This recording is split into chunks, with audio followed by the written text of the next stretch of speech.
Bonjour les amis. J'aimerais commencer ce message par une reconnaissance.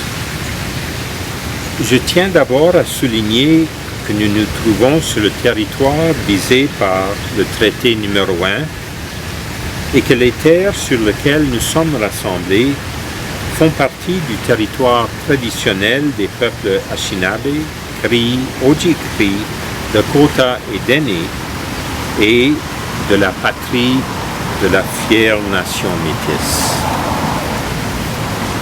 Des mots. J'ai entendu beaucoup de mots. J'ai reçu beaucoup de mots cette semaine, bien sûr. Et ils sont venus par quelques appels téléphoniques, une énormité de courriels, et tous les messages, les nombreux messages en réponse à ce message Facebook de la semaine passée. Et je vous en remercie. Continuez à les envoyer. Okay, s'il vous plaît, continuez à envoyer toutes vos réactions, vos réponses, vos observations et réflexions.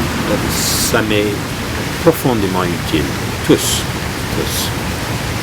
Et alors, la teneur de tous ces mots, eh bien, il y avait une petite minorité qui étaient des mots de haine contre l'Église catholique. OK.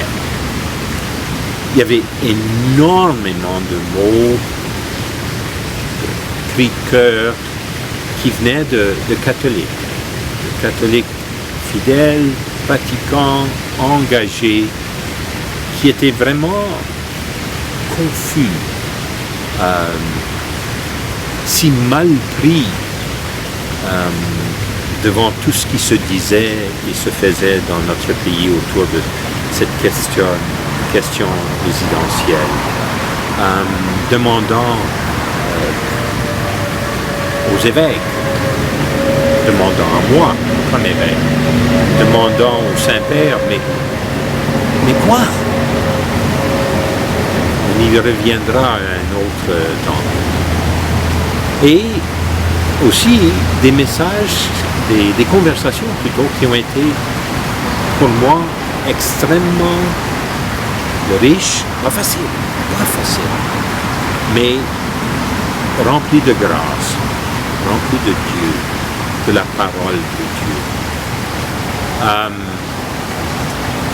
Une première telle conversation, c'est avec une dame autochtone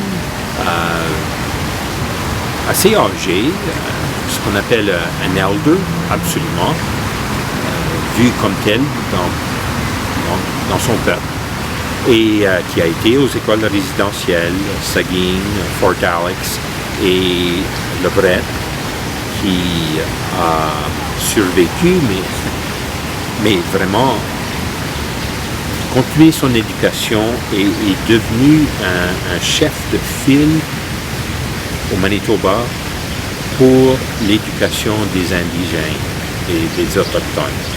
Vraiment une grande dame.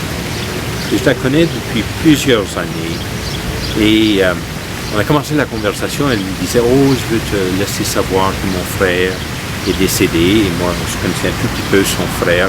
Et puis vers la fin de ce qui aurait pu être la conversation, il dit « Et Monseigneur,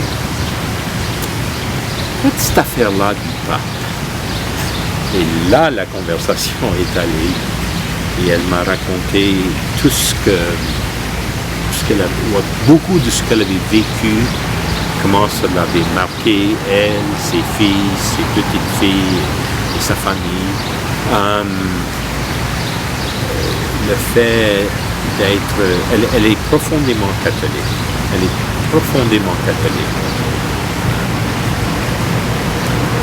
Pratiquante. Très pratiquante. Et alors, d'entendre ça et d'écouter ça. Et il y a une différence entre entendre et écouter. Entendre, ça se passe une fois. Écouter, ce qu'on a entendu, Ça se passe par choix, encore et encore et encore. Ça se fait dans le cœur, dans l'esprit, mais surtout dans le cœur, afin de venir de plus en plus près à ce qui est vraiment dans le cœur de l'autre, dans le cœur, l'esprit, la vie de l'autre. Alors, et j'ai eu plusieurs, comme je dis, conversations où j'ai entendu des choses qui m'amènent à écouter pendant toute la semaine. Un autre moment, ça a été, c'est un groupe qui travaille au nom de la Conférence des évêques catholiques sur la spiritualité des Autochtones. Alors, un groupe original, un groupe à Ottawa, dont moi je fais partie par Zoom, et c'est moitié indigène, moitié non indigène, et alors on parlait de nos deux chapitres, comment les unir dans un seul approche et message. Et tout à coup, une dame, c'était son tour dans le listening circle de parler, elle a explosé de colère et de souffrance et tous on est resté là, bouche bée, qu'est-ce qu'on fait maintenant? Et puis, ce qu'elle disait, en fin de compte, on a arraché de nouveau ce fait de la découverte des 215 fosses. On a une fois de plus arraché ce qui couvrait la plaie. Parce que la plaie a toujours été là, et encore là, pour les Autochtones. Certainement pour toute la société canadienne, mais si souvent dans une grande partie de la société canadienne, c'est oublié, c'est ignoré, c'est pas important. C'est le passé. Laissons-le là. Et alors, d'entendre et d'écouter ça. Une autre conversation, pour moi la plus riche, ça a été vers le milieu de la semaine, et c'était conversation, Dieu encore merci pour Zoom, des gens d'église dans les communautés autochtones à l'est du lac Manitoba. Alors il y avait indigènes de Poplar River, de Barons River, de Seguin, de Little Grand, et des gens que je connais depuis longtemps, depuis 10-12 ans, et dont je dois dire, ils m'ont fait l'honneur souvent de m'offrir leur amitié. Et ils le font encore. Et l'autre partie du groupe, c'est les prêtres, les sœurs, séminaristes et moi. Bon, prêtres, 2 prêtres africains, nigérians qui travaillent là, 2 prêtres de l'Inde, 2 sœurs aussi du Nigeria, 2 séminaristes, parmi nos séminaristes vietnamiens qui veulent aller là cet été, dans ces communautés-là, passer du temps, et à moi-même. Et je dois dire, c'est dans cette conversation que j'ai entendu et que j'essaie d'écouter à ce qui était la peine, la douleur la plus profonde. C'était celle des indigènes catholiques. Parce que ceci, ça les blesse de nouveau à tant de niveaux. Et d'écouter cela. Ce n'était pas un rejet, c'était même une fidélité qui m'a ébahi,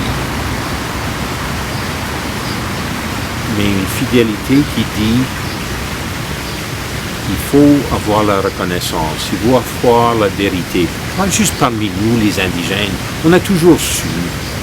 L'affaire de Kamloops, c'est rien de nouveau, on savait ça.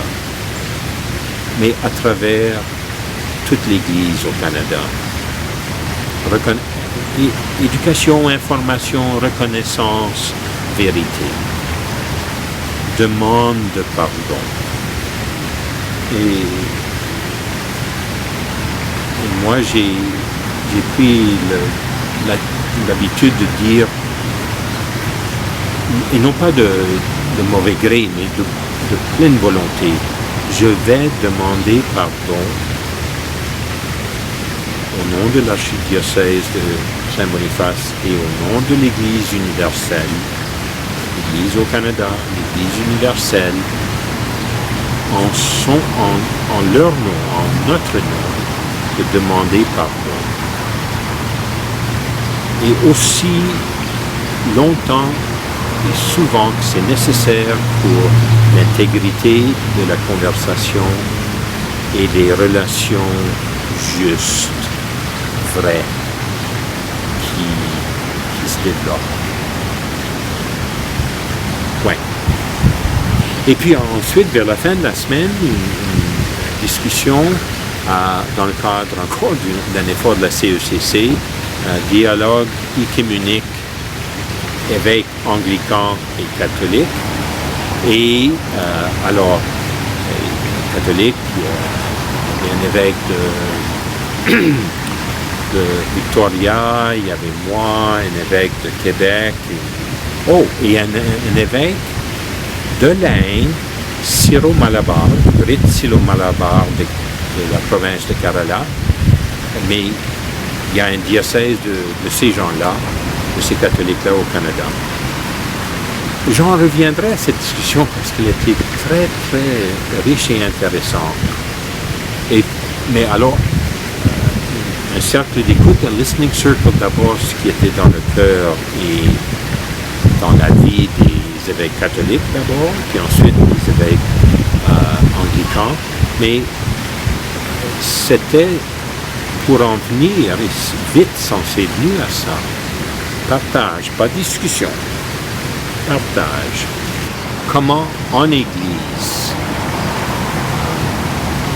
tous les fidèles, pasteurs, évêques, prêtres, laïcs qui demandent vraiment cela, comment est-ce qu'on peut, avec les indigènes, indigènes anglicans et anglicans non indigènes, avec indigènes catholiques et catholiques non indigènes.